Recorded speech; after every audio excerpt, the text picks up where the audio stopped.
Hey guys, Scott here from the Three Musketeer Gamers, and today I'm bringing you something a little different from us, as I've recently been playing Homefront Revolution. Now, this game came out 20th of May, so that's roughly 2 weeks ago. It's published by Deep Silver, and for those of you who don't know, they publish games like the Dead Island series, and they also took over the Saints Row series after THQ went bust as well, so they actually did Saints Row 3 and 4.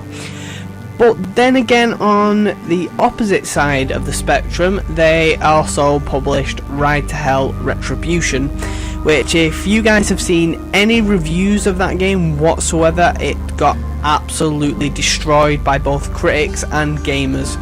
So they've had good and bad games. Homefront the Revolution, although it's a fantastic concept, it has major flaws, sadly.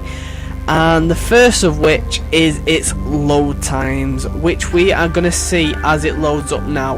I'm actually going to run the stopwatch on my watch so we can find out exactly how long this game takes to load.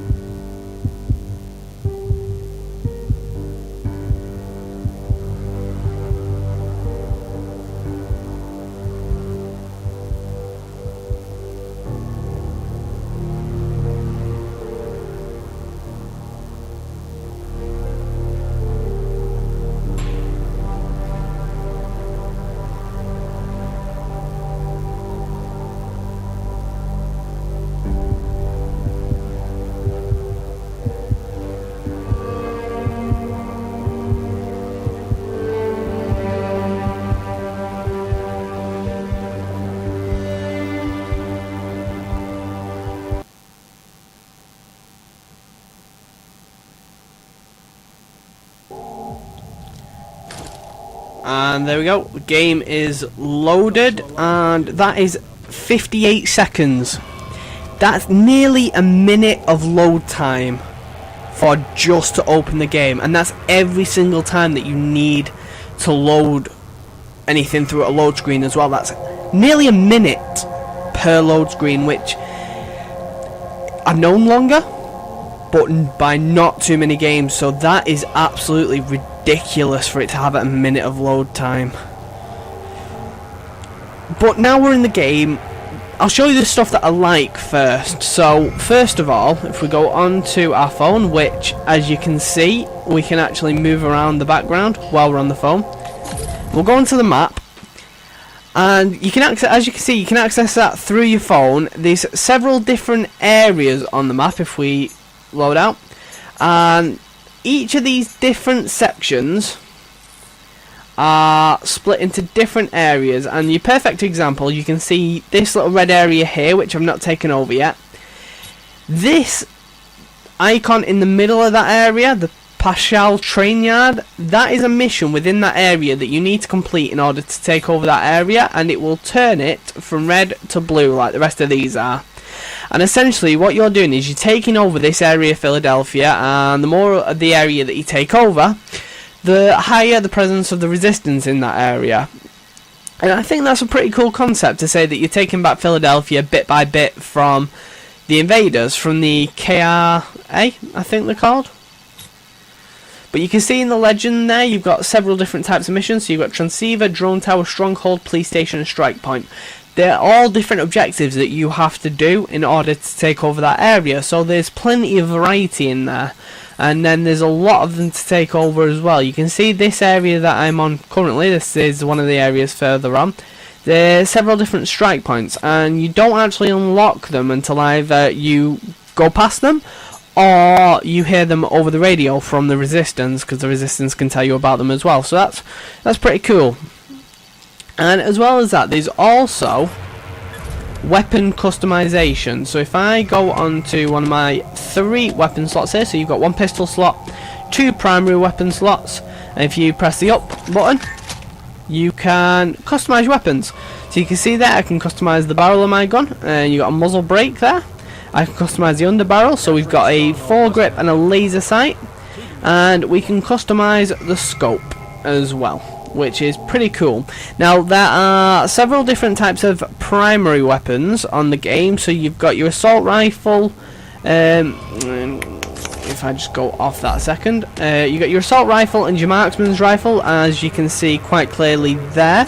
But then you've also got a crossbow, shotgun, and a rocket launcher as well. The coolest thing about this system is if I go onto, that's my throne. If I go onto this and press Alt for the customization and hold R1 for the conversion, every single primary weapon, and also your handgun as well, has 3 different conversions that you can turn it into, so you can end up with tons of different weapons on this game. So you've got the normal one there, which is the assault rifle.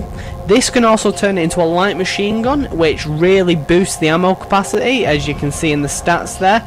And also it's slightly down on the rate of fire and accuracy, but it's pretty good. And then you've also got the limpet mine launcher, which is really, you know, it's high on damage and accuracy. And this weapon here, it's got an auto aim, it's got an auto focus on vehicles, so you can target a vehicle and the mine will attach itself to that vehicle to blow up, which is really quite cool. And you've got 3 conversions for all weapons, so plenty of variety there. But now if we also go on to the thrown weapons there, as I accidentally clicked on a minute ago, you've got 4 different types of thrown weapons. You've got incendiary, so Molotovs, you've got explosive, distraction, and hack. Now each of these 4 thrown items also have 4 different types of deployment. So if I press R1 there for me incendiary, you see we've got normal incendiary, so you just throw it, it explodes. You've got a remote one, so you can blow it up remotely with your phone. You've got a proximity one, so it'll blow up as the enemy are walking past. And the best one out of the bunch, you've got an RC car. So you put the car down, you control the car to exactly where you want to go, and then you press R1 to blow up whichever one it is, whether it's an incendiary, explosive. You can do the same with all of them, which is absolutely amazing. I love it. And you can also collect resources as well as you go throughout the map. I don't know whether there's any resources in this little safe house here. If we can have a look around, the stairs are blocked off. If we go downstairs, can I find anything in terms of resources? Got a member of our resistance there. Ooh. Is there anything? No. Doesn't look like there's anything in HQ, but the sort of stuff you can collect, it's just bits and bobs that you can scavenge from TVs, computers, stuff like that, and you can use all of that to actually craft your explosives, your hack devices, the whole lot. And that is pretty cool, the fact that you can craft them as well. Unfortunately, that is all I've got to say about the good points of this game, because as we go into the gun shop, and I'll just quickly show you everything on here. So you've got all your weapons and everything there with several different weapons. You've got all the equipment, which as you can see I've already got all of them. That's all your different sort of thrown objects. You've got all your attachments, which I've got all of them. Gear, which I've not got all of them yet, but I can purchase a few of them, which is quite cool. And your consumables, which you can top up as well. However, the main point of this is as we come out, I'm just going to sell those valuables. As we leave the gun shop, that is not mistaken before your eyes. The game literally froze for a couple of seconds there. And that happens every single time you exit the gun store, whenever you complete a mission, whenever the game has to load a new objective for a mission. It constantly freezes. A game in this day and age, it shouldn't be freezing when it has to just do a simple thing such as loading an objective or exiting the gun shop. It shouldn't be doing that, and that is just, it's awful. And also if we go back into the map, the red section of the map that I showed you here before, this little section, I cannot actually complete this section at all. I freed the rest of the map, but on this particular partial training yard mission, it is bugged. So you basically, in that, if we go into that, you can see it says locate the old surveillance system, which I have done, and there's also a generator for it which you have to power up in order to turn the surveillance system on. However, I get no button prompt to discover the surveillance system, I get no action, there's no like highlight to say that I can interact with that object. There is nothing. And because of that, I can't interact with the generator either, so I can't get the power to it. So that means I can't even 100% the map if I wanted to 100% it, which I don't normally do. But the fact is, if I did, I couldn't do that. And that means that I couldn't 100% the game. And there's probably a trophy that you get for when you 100% the map. I can't get that trophy. And that is out of order for a game of this age. That is just something so simple. And this game had a 3 GB patch when I installed the game on my PlayStation. And still these problems. That there is no words to explain how awful that is. That is terrible. That shouldn't be happening. And that isn't everything to get to say, because I've held off on saying this up to now, and I don't know if any of you guys noticed when I did a moving around or anything like that, which I think you should have done, because it lagged out really badly when I closed my phone earlier on. And it's not just when I closed my phone. I'm walking around there, it doesn't feel like the frame rate is up as far as it should be.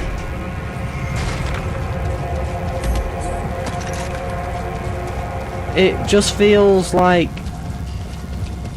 when you go to certain areas, like when you're turning your screen or anything like that, it feels like it lags out every so often. It feels like the frame rate drops, and it's not a high frame rate. It's not like most AAA games that I've played, where you can quite easily get 60 frames per second and the game runs smoothly.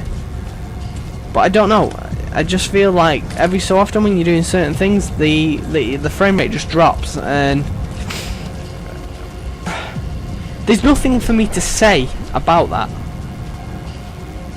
because it's just something that shouldn't be happening, especially in a game that was so eagerly anticipated, and it could have been magnificent. It could have been a fantastic game.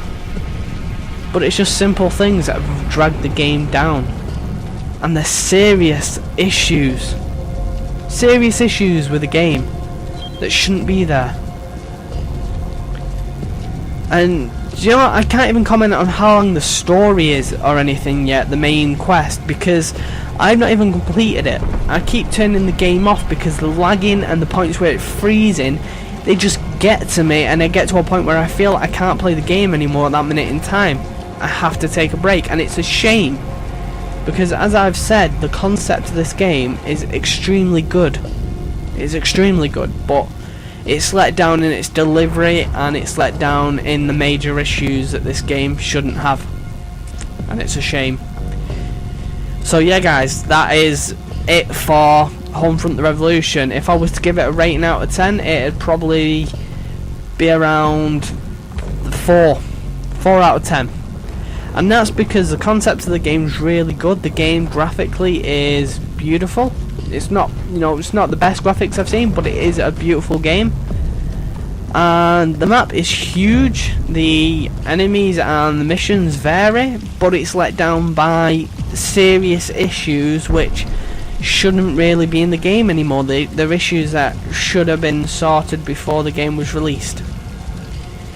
So yeah guys, that's all I have to say on this game. If you enjoyed this video, then please leave us a like. Hope you found this video informative. If you did, subscribe to our channel if you're not already, and follow all of our social media, because any new videos that we do, any news or anything like that, I'm just going to duck away from that Jeep, it will all go onto mainly our Facebook page, so that's the one that you really want to follow. And yeah guys, that's it from me. I'm going to leave it with this disappointing game, unfortunately, and I will see you guys next time. Take it easy, bye bye.